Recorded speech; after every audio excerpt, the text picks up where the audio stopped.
Well, good afternoon and welcome to Truth Worth Living, where we seek to understand God's Word so we can live in God's will.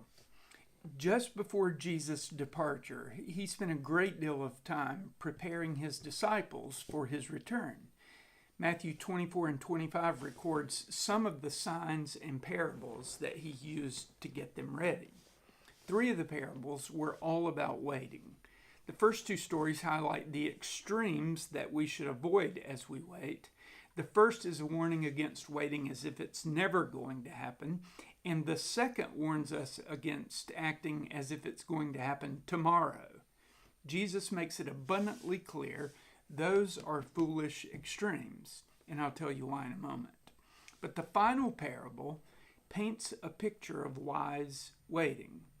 This is what he says in Matthew chapter 25, beginning in verse 14. Again, it will be like a man going on a journey who called his servants and entrusted his wealth to them. To one he gave 5 bags of gold, to another 2 bags, and to another 1 bag, each according to his ability. Then he went on his journey. The man who had received 5 bags of gold went at once and put his money to work and gained 5 bags more. So also the one with 2 bags of gold gained 2 more. But the man who had received 1 bag went off, dug a hole in the ground, and hid his master's money. After a long time, the master of those servants returned and settled accounts with them.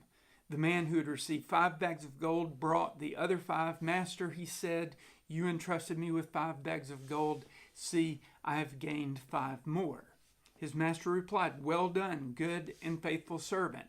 You've been faithful with a few things. I will put you in charge of many things. Come and share your master's happiness. The man with 2 bags of gold also came. Master, he said, you entrusted me with 2 bags of gold. See, I've gained 2 more. His master replied, well done, good and faithful servant. You've been faithful with a few things. I will put you in charge of many things. Come and share your master's happiness. Then the man who had received 1 bag of gold came. Master, he said, I knew that you're a hard man, harvesting where you have not sown and gathering where you have not scattered seed.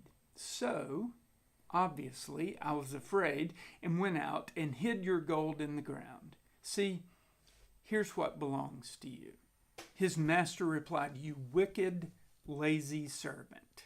So you knew that I harvest where I have not sown and gather where I have not scattered seed? Well then, you should have put my money on deposit with the bankers so that when I returned, I would have received it back with interest. So take the bag of gold from him and give it to the one who has 10 bags. For whoever has will be given more, and they will have an abundance. Whoever does not have, even what they have will be taken from them. And throw that worthless servant outside into the darkness, where there will be weeping and gnashing of teeth. Now here's the scene. The master's going on a trip and will return at some unspecified time in the future. While he's gone, he expects his servants to not just guard his estate, but to grow it.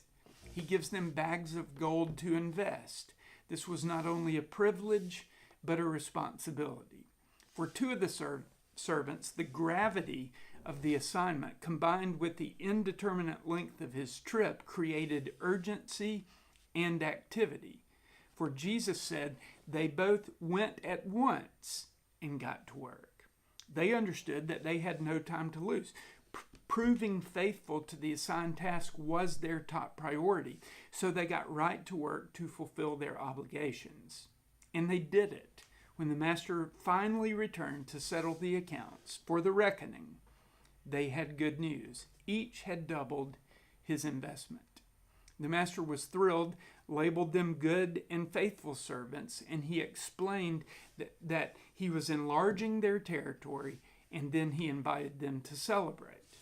Now, the results of the 3rd servant, who, by the way, turns out to be the focus of the parable, they were not great.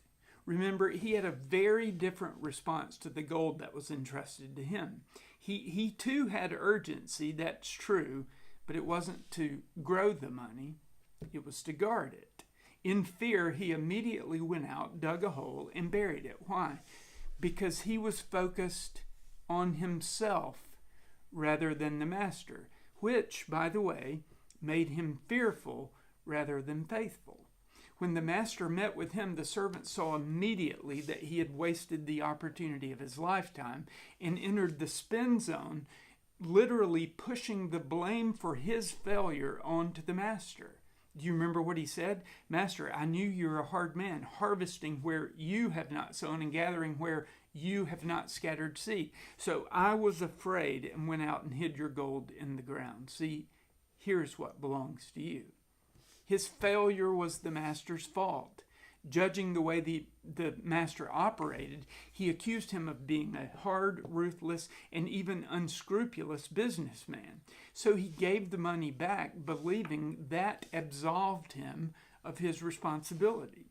Now, needless to say, his accusations didn't go over well. The master pointed out that if he believed that about him, then he should have at least invested the money where he would get some return on the investment. But he didn't believe that. The real issue was that this servant was wicked and lazy. Okay, his wickedness came from the fact that he leveled unjust accusations at the master, judging him for the way he did business. And his laziness showed itself in the fact that he refused to do the work. For his wickedness and his indolence, the money was taken away from him and entrusted to one who was faithfully working on behalf of the estate. Then the lazy servant was summarily dismissed from the fold. Now remember, that story illustrates wise waiting on Jesus. What does wise waiting do?